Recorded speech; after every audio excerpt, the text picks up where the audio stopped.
Now that I've exposed the Megxit plan was approved before March 2017, and it then confirms the contractual agreement of Nut, just given the fact that this was before she was engaged, before she had any children, before they really knew they were going to be together, as to when Megxit was actually approved by the monarchy. So it's not a necessarily organic development of the relationship. There's already questions regarding the marriage, regarding the children. You need to really understand that you being angry over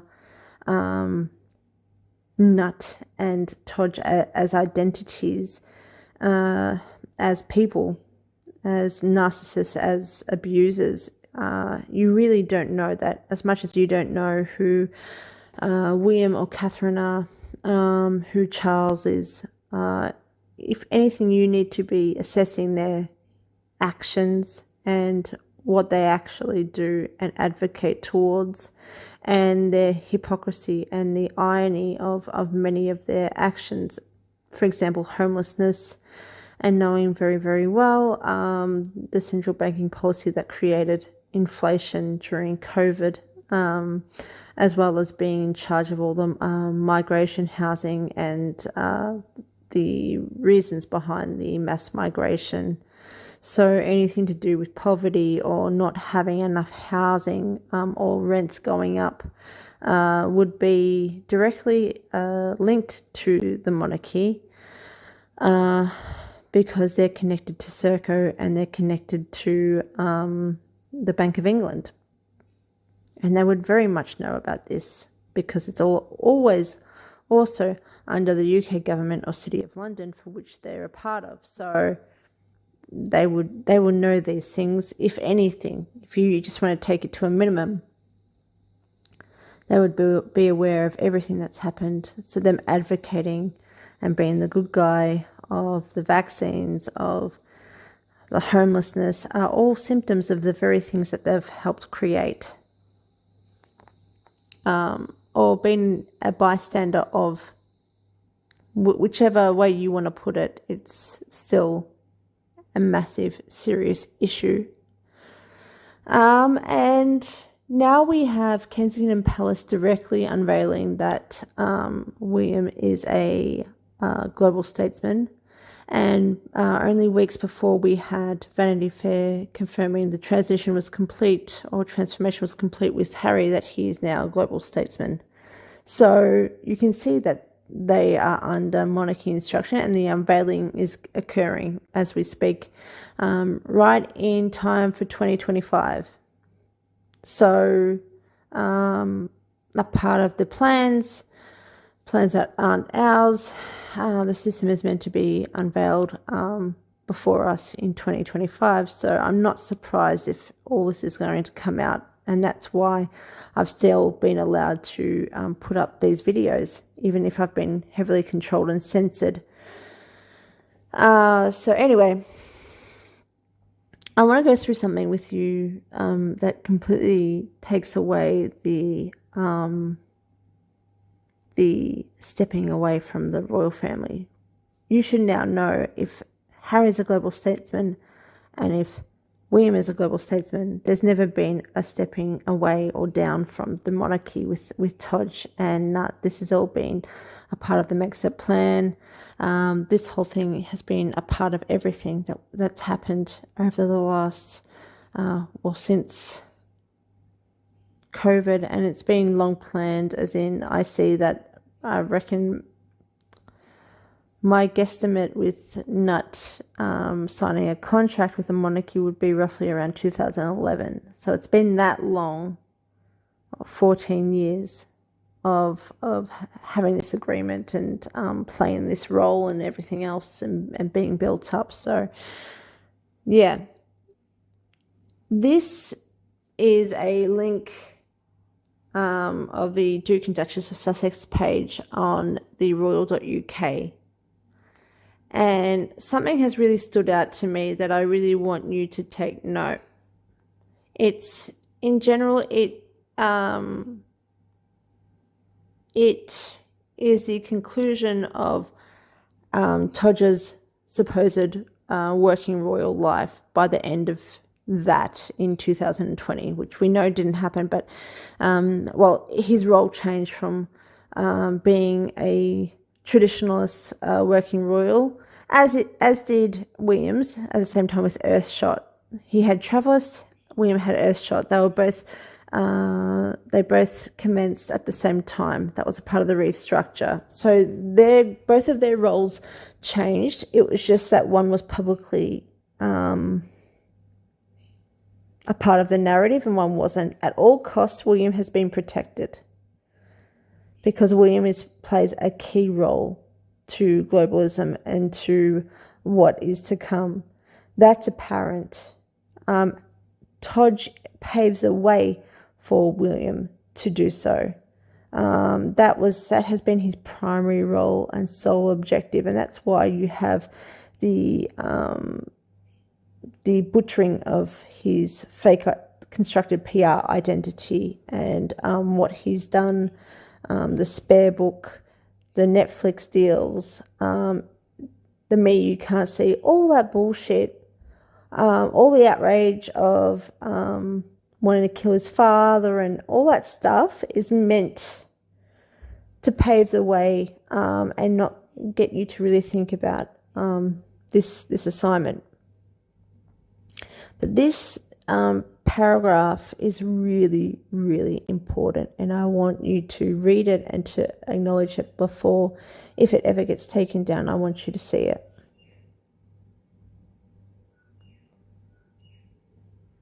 The Duke carried out a number of overseas visits, including to realm and Commonwealth nations, on behalf of Queen Elizabeth II. He also represented the UK's interests overseas at the request of the government. His official duties saw him visit all 7 continents. I couldn't give a fuck. That sentence. He also represented the UK's interests overseas at the request of the government. That is insane. That foretells you that, or tells you that the UK government is also a part of his Megxit strategy and also is a part of the political infiltration and treason across the Five Eyes, which I'm sure is all in agreement. I know Australia is involved in this, and US is involved in this, and the governments are letting this happen. I know that this is like no secret.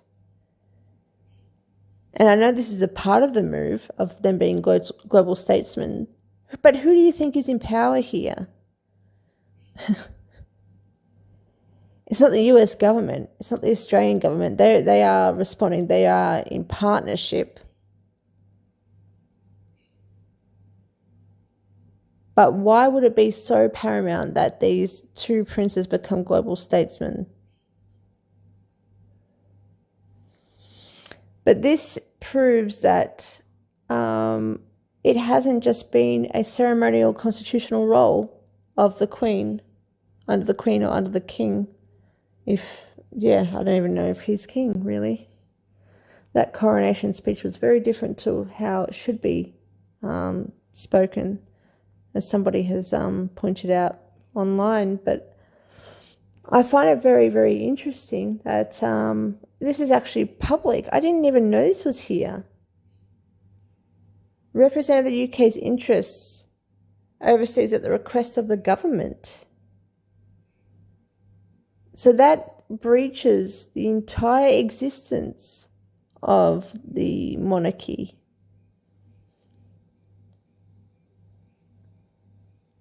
It tells you something else. It tells you that this is, there's a different structure here.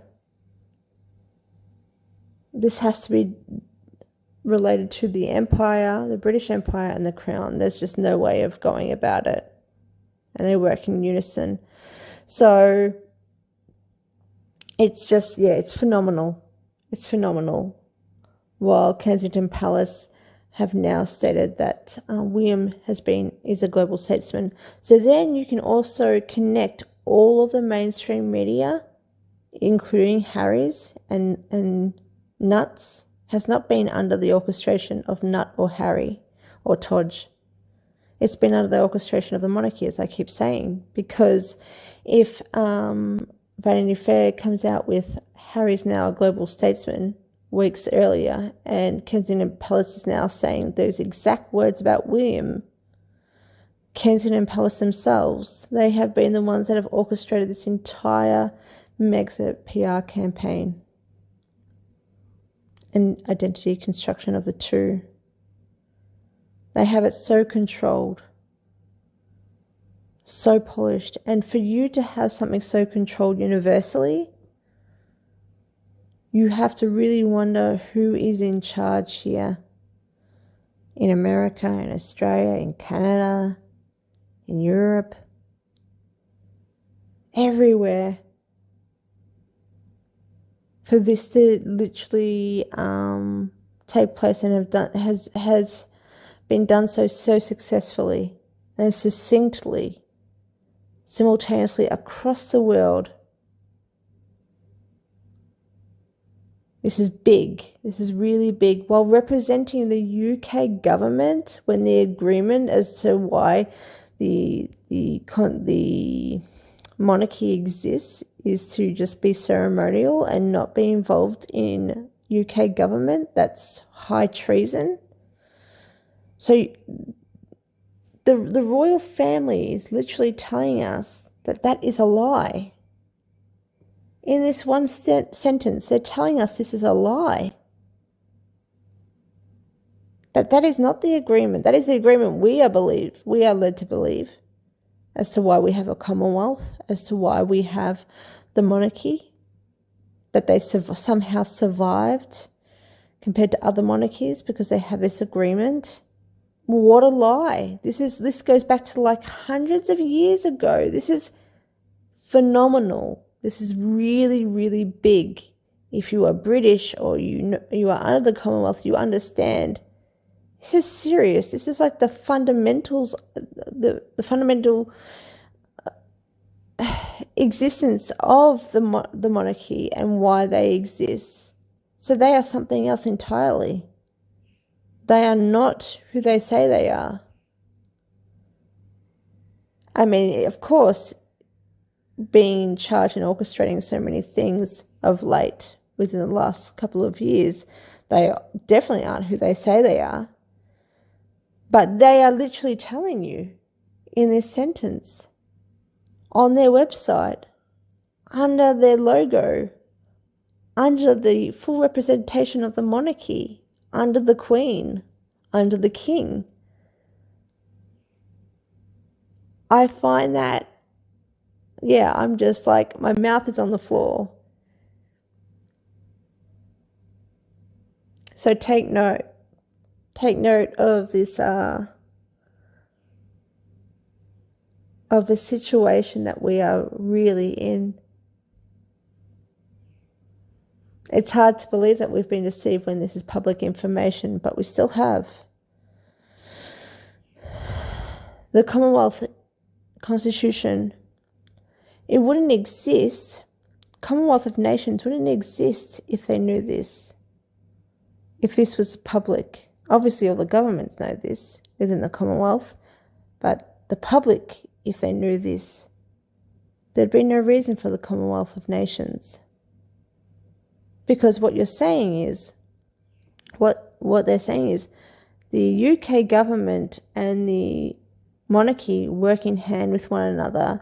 Therefore, having a Governor-General for every Commonwealth nation that answers to the monarch is tied to the UK government.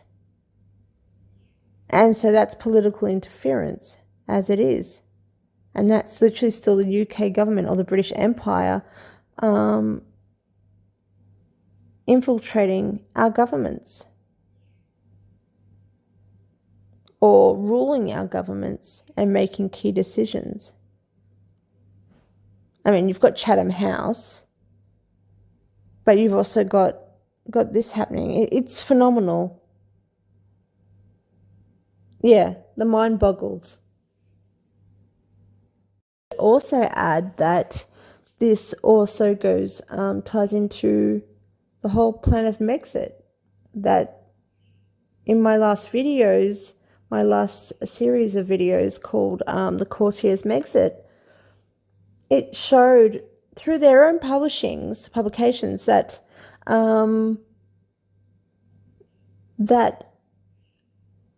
Megxit was happening for the good of Britain and for basically Tudge to transition to a globalist statesman role to represent Britain or the British Empire. That was the point of Megxit. It says it was to represent Britain in a global way. So this sentence, to say it's under the request of UK government for Britain, is the same thing. This is still the same situation.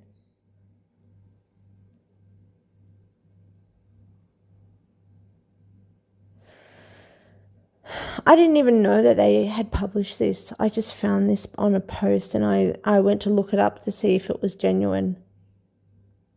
Unbelievable. I'm in shock.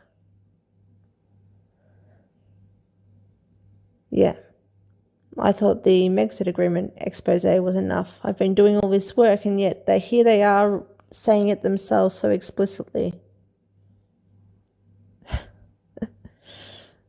The betrayal sometimes is just a little too hard to swallow. You know, it still hurts. It's still really, really hard. But it just keeps on showing up and proving itself to me consistently now. That the beliefs I'm forming are correct. I could be very wrong, but this doesn't, it just consistently shows up. It's insane. It's so insane. And it's all under the protection as well of William. Like, you can see the huge difference of protection, of control of media. Like this last article that was shown of this research of some fucking rental properties is absolute shit. It's reputational risk mitigation, talking about rental properties, and then, you know, the monarchy's jewels, like the most PG stuff you could be putting out to the world. And now there's, like, you know, people are rioting for a republic. That's just a part of the show. This is just all a part of it. It really makes it's just very intentional. It's not real. So I just want to put that out there. But there's a real strategy being played right now. Maybe it's because of my videos. I wouldn't be surprised seeing how controlled my channels are. How no other YouTuber is promoting any of this. It is insane. But this is what I keep telling you. This is what I've told you all along, and you just thought it was a part of, I'm not saying you in general, but a lot of people just thought I was jealous of another YouTuber, or upset personally. I was taking it too personal, or that I'm a conspiracy theorist with all these hoo-ha claims. Look at it now. Look at the situation now. That's right up in your face. And tell me the same thing again. Please. I insist. You will be proven wrong within a second, and not by even my own hand anymore. It's beyond that. This is the reality now, and it will keep coming up, and it will keep showing itself. And unfortunately, it's in agreement with my theory. Unfortunately, so it's not something I ever wanted. Any of this stuff within the last since COVID, nothing has been what I've ever wanted in my life, in your life, in our world. Terrible, terrible misfortunes, and more to come, unfortunately. But this is sadly the reality, and I would rather know about the reality of our situation, of our stance, knowing our positioning, knowing our value to these people in these larger systems, and to still have my voice shared, and to value myself and my own identity and sovereignty more than what they've given me, more than what they've shown. So, yeah, bittersweet, I'm sure, for most of us. But there you go. Global statesman it is.